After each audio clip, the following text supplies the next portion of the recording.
welcome back to another episode showcasing different entrepreneurs, their story, their journey, and just learning a little bit about them and these little bite-sized moments we have. So, Kathleen, thank you so much for taking some time and coming on the podcast today. I really appreciate it. Oh my goodness, I appreciate you inviting me. Of, It's fun. of course. Well, Kathleen and I connected not too long ago, but she was just sharing with me a little bit about her business and what she does and how she got into it. And I was like, this is just so fascinating. So I'm super excited for, everyone to learn just a little bit about what she's doing. So Kathleen, why don't you kick us off and just tell us a little bit about how about number one, just what do you do? Okay, excellent question because I was going to end with that. And because I've just really established for myself that I am not a professional organizer, although I have been for many decades. But really, in this moment, I am an efficiency expert. Mm, And when I think about my journey, if we want to dovetail into that, I realized that everything that I had been describing as organizing and restoring order and, eliminating the chaos was really for the net result of more efficiency, making something easier to do. And the definition of efficiency is really less effort, more results. So that's what I help people do. wow. So do you want to share a little bit on how you got into that then? And then we can go more deeper into what you do. Okay. Um, it all started in the second grade. My parents were entrepreneurs. They ran a business out of the house, a plumbing and heating business. And we had the office in the sunroom, workshop downstairs, four-bay garage with all the trucks and equipment and workmen in and out every day. And my parents didn't get along. So it Mm, was chaos. And I wanted to help. I didn't know what I could do. When I learned to write and tell time, I started creating 48-hour schedules of childcare and household maintenance for them. And I'm sure they didn't do anything about it, but it really is an innate skill. It's like a drive that I have to make things easier. So all my big girl jobs included organizing and restoring order and eliminating chaos, whether it was in the job description or not. So I was a database designer on Wall Street, event manager, uh, closet designer for 8 years. So I kind of got my spatial chops. And when the market crashed in 2009, I was laid off like many people. And I was casting about for what could I do. So I mhm. decided to make it official and be a professional organizer. So I started leading kind of mashup workshops of all the stuff I knew how to do. And it has evolved. So I worked with kind of anybody, personal, residential. And then I just started to move in the direction of business owners and professionals because the ROI, the appreciation of the value to bottom line, to less stress, to growth of their business is just so much more, I think, front and center for them. So in 2015, I switched from a silly little name I had to 5 out of 5, which is all about continuing to teach those personal, soft, and yet professional, those business skills for organizing to elevate performance, to get all the back office operations really dealt with so that you can do your personal best, clear the runway for your personal best. Wow. And I'm just curious because I mean, I know a little bit about what you're doing because you did take, you graciously took your time not too long ago and explained it all to me. But do you have any like small examples? Like what are some examples that us entrepreneurs, like maybe problems we've had or just common things that we do that we go, "Oh my God, I didn't even realize there's a better way to do this." Sure. Well, if you're someone who deals with paper, and I know that there's, my generation, everyone has way too much paper. But sometimes, even in any kind of work environment, no matter what your age, um, you have to deal with paper. And Mm, it becomes real an issue. There's a national statistic that probably includes a little bit more research, et cetera, but it's 4 weeks a year are spent looking for paperwork. And you figure that's about an hour a week that people spend just looking for, where is that thing? I saw it. I just saw it. Or they feel like they have some system and they really just have a lot of haystacks of paper on their desk. And it really can derail your best plans, if that happens and you need to find something. Plus, nobody really feels good about looking at stacks of paper, and they kind of think it means something about them. They're disorganized. And then the third way that it impacts is, even if you're not aware of it, you're looking at that paper and it's like competing priorities, all the things you Mm, could be doing, should be doing. That adds to stress. That's a fourth thing, because and fragments thinking and really finishing what you start. So it becomes this loop of loose ends and clutter creep, and it can really impact your ability to get things done. It really impacts your performance. Um, yeah. yeah. Another Yeah. area is scheduling. Um, it's kind of it's the same issue. It's the backlog. So much stuff that's undone. It's like death by a thousand loose ends every day. And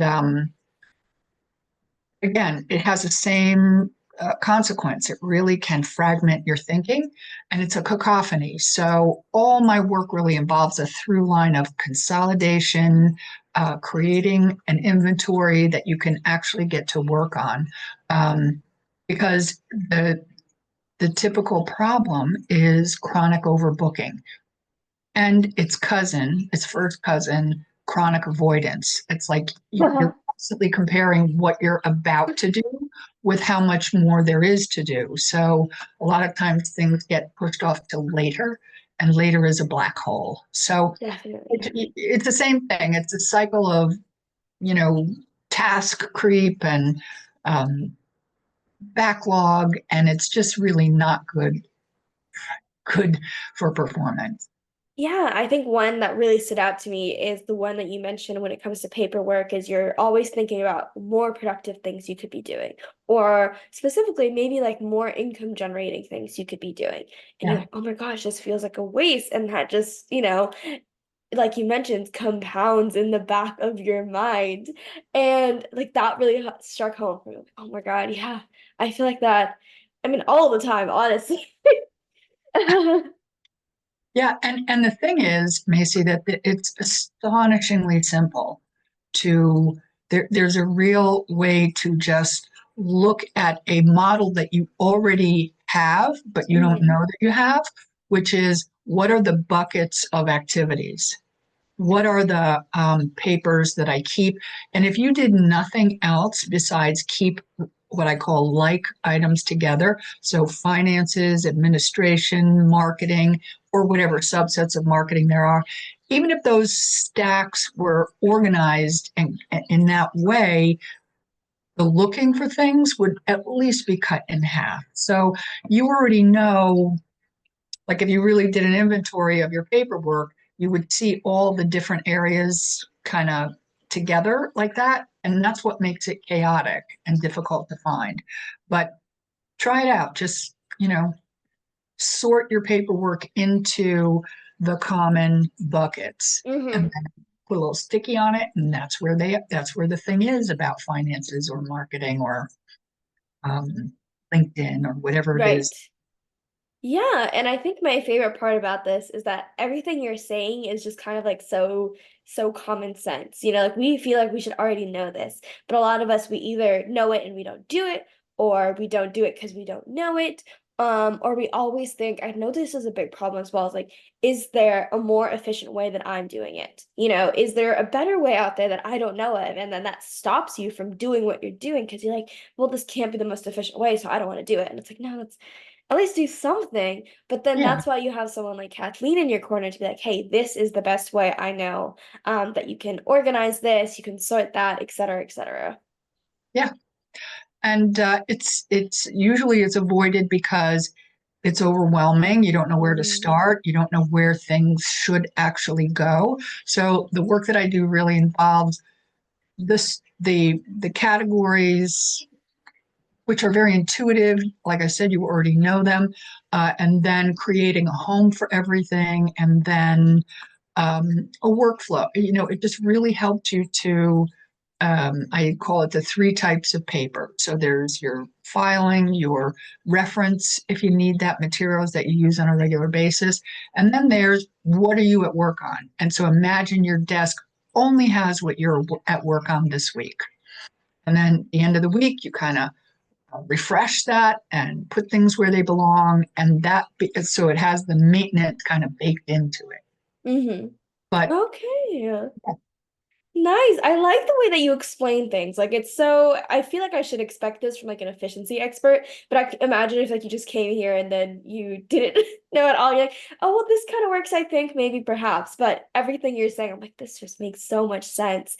And it's just so much easier to follow along. Like, oh my God, that is the problem I'm dealing with. And I know so many other people are gonna listen to this and be like, oh my God, is that really a problem? Like I didn't even realize that was such a big problem that could be stopping me in my line of work. Um, I would love to know what are some of the ways that you help people? Because, obviously you're very knowledgeable, but how are people able to reach out and learn a little bit about what you do so they can start applying it in their life? Well, if you want to see the details of my services, you can go to 5outof5.com, and that's the number five, OUTA, the number 5.com, which is really about five-star performance, right? I Mm, stole it from Yelp in 2007. um, but I do small group workshops. In the topic, I have my paperwork one is called High Performance Workspace. I also do on-site um, office makeovers, typically in a weekend. So those are two different services that achieve the same thing. And same thing for schedule. I do a small group workshop the workshops are about 9 hours over 3 weeks. So it's a bit of a front end investment, but if people think about how long they've been struggling with these issues, it's nothing. I know, Um, yeah. And like we're barely scratching the surface, I imagine. There's like so much more out there, like that you could tell us on different things, because it's not just your workspace that you help people organize, right? Right. It's workspace. So I specialize in three areas. I call it the back office operations. So your work environment is one, high performance workspace. Your schedule, which everybody tries to fit that size 16 to-do list into a size 4 calendar.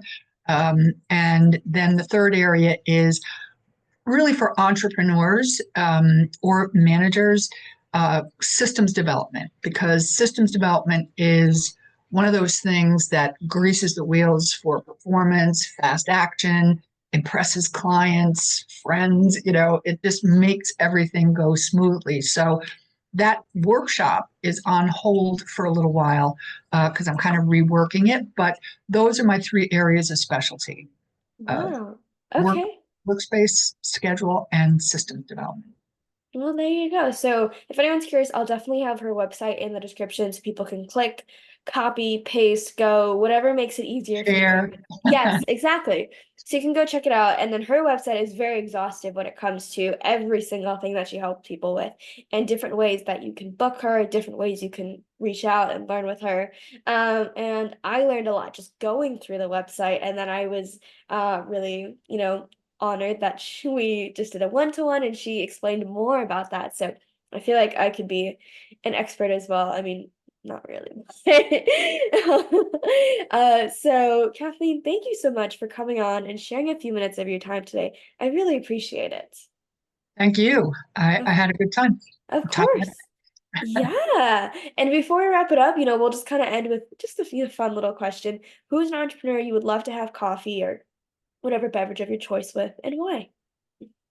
Um, there is a woman called Wendy Weiss who is a boomer like me, and she has a fascinating evolution into being a sales specialist. and like with phone work and follow up and things of that nature. And I would love to have a coffee with her because number one, she's delightful. Number two, she is a wealth of information. And I'm sure that some great advice would slip into the conversation. So, because who Oh, doesn't, the sales end of the stick when you're a business owner is critical, or it may be your job to sell things. And she's got a company called Salesology. So I'll do a little pitch for her while I'm at it.